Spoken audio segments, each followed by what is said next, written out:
بسم اللہ الرحمن الرحیم۔ السلام علیکم، میں ہوں محمد عثمان اور آپ دیکھ رہے ہیں پروگرام حرفراز اور یہ مقبول جان کے ساتھ۔ ناظرین، ہفتے کو لاہور شہر نے ایک ایسا منظر دیکھا کہ خود گریٹر اقبال پارک جو ہے اپنے تنگی دامہ کی شکایت کرتا نظر آیا۔ یہ جنازہ تھا ایک ایسے عاشق رسول کا کہ جس نے پوری قوم کے اندر عشق کے جذبات بھر دیے۔ مسلسل جد و جہد اور ایک کم عرصے کے اندر ایک شخص آتا ہے اور پورے پاکستان کے دلوں کو جیت لیتا ہے، اور اس کے بعد جس طریقے سے اس دنیا سے رخصت ہوتا ہے اور جس طریقے سے قوم اس کو اس دنیا سے رخصت کرتی ہے وہ بھی دیکھنے کے قابل ہے۔ اور جنازہ تھا جناب خادم حسین رضوی صاحب کا، اور اس سے ٹھیک ایک ہفتہ پہلے وہ اسلام آباد میں حرمت رسول کے حوالے سے دھرنا دیے بیٹھے تھے، اور وہ گفتگو کیا کرتے تھے۔ ان کی گفتگو کا مرکز اور محور صرف نبی صلی اللہ علیہ وسلم کی ذات اور عشق رسول تھا۔ آج ہم انہیں خراج تحسین پیش کریں گے، خراج عقیدت پیش کریں گے کہ وہ کیا جذبہ اس قوم کے اندر بھر گئے۔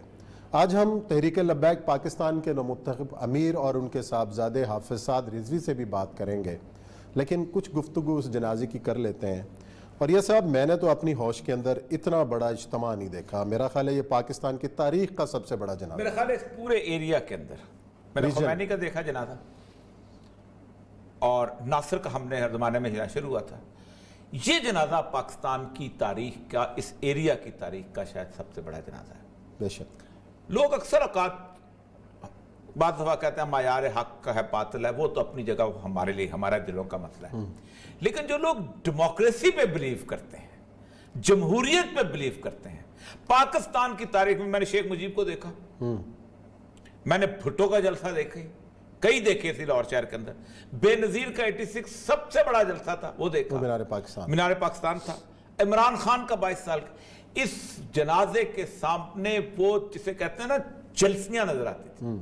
میں ڈی جی آرکیالوجی رہا ہوں، بادشاہی مسجد جو ہے پوری اگر کھول دی جائے تو 1,20,000 آدمی نماز پڑھتا ہے، اور جنازہ کی سب آدھی ہو جاتی ہے، میں 2 لاکھ کے قریب ہو گئے۔ حضور پاک سارے کا سارا 1.25 کلومیٹر کے قریب ریڈیس کا وہ پارک ہے، باقی ساری چیزیں دادا صاحب کے علاقے تک لوگ اس طرف شادرہ تک لوگ ڈیم پیک، یعنی کم از کم 30 لاکھ ٹریڈیشنل ایسٹیمیٹس کے ساتھ سے زیادہ کہا جا سکتا ہے، 20 سے 30 لاکھ۔ میں اپنے اس کیلکولیشن کے ساتھ بات کر رہا ہوں جو ہم ڈپٹی کمشنر کے طور پہ کیلکولیٹ کیا کرتے تھے۔ لوگ تو اس کو بہت زیادہ کہتے ہیں، وہ خیر ایگزیجریشن کی بات نہیں۔ اتنا بڑا مجمع پاکستان کا کوئی لیڈر جمع نہیں کر سکا، تو یہ ان سارے لوگوں کے لیے میرے خیال ہے تماچا ہے ان کے منہ کے اوپر کہ جو کہتے تھے کہ پاکستان میں جو ہے یہ دینی طاقتیں کہاں ہیں اور جو قوتیں کہاں ہیں۔ اور میں ذرا سا وہ ایک دفعہ آخری جو خطاب ہے جو فیض آباد میں نے کیا، بڑا کیونکہ ہوتا پتہ کیا ہے، ہماری جو ایجنسیاں ہیں یہ حکمرانوں کے سامنے دیوار بن جاتی ہیں اپنے جھوٹ سے، یہ بتاتی ہیں کہ آپ کی پاپولیرٹی کا لیول کیا ہے، اور یہ صورتحال جس کی وجہ سے وہ ایکشن لیتے ہیں۔ یہ ان کا علامہ صاحب کا آخری جو رسم ہے۔ ہمارے تاریخ لبیک یا رسول اللہ کے ساتھ کر رہے ہو، یہ آپ کے لیے مناسب نہیں ہے۔ میں بڑا محتاط لفظ بول رہا ہوں، سدا بادشاہی میرے رب کی ہے۔ جو تمہیں غلط رپورٹیں دیتے ہیں ایجنسیوں والے، ایک دن عدالت لگنی ہے۔ جہاں ایک بلی کو باندھنے والی عورت جہنم میں چلی گئی، تو تم ان حضور کے غلاموں پر جیسے شیلنگ کرتے ہو اور جس بے دردی کے ساتھ تم ان کو گرفتار کرتے ہو، پھر لبیک کے نعرے کے اوپر تم مارتے ہو، ان کو گراؤ، جلاؤ، بندے مارنا اور دکانیں لوٹنا، ہمارے کروڑوں میں حصے میں بھی کسی کارکن کے دل میں بھی نہیں آئی یہ بات۔ کل جو ظلم تم نے کیا، یہ بھوکے پیاسے بیٹھے رہے، اور رات 4 بجے سے لے کر صبح 9 بجے تک، ایک دن تو عدالت لگنی ہے نا۔ کوئی بات نہیں، یہ تمہیں تمہاری ایجنسی نے خبر دی کہ ہم جی فرانسیسی امبیسی کے اوپر حملہ کرنے جا رہے ہیں، ہمارے تو تصور میں بھی یہ بات نہیں تھی۔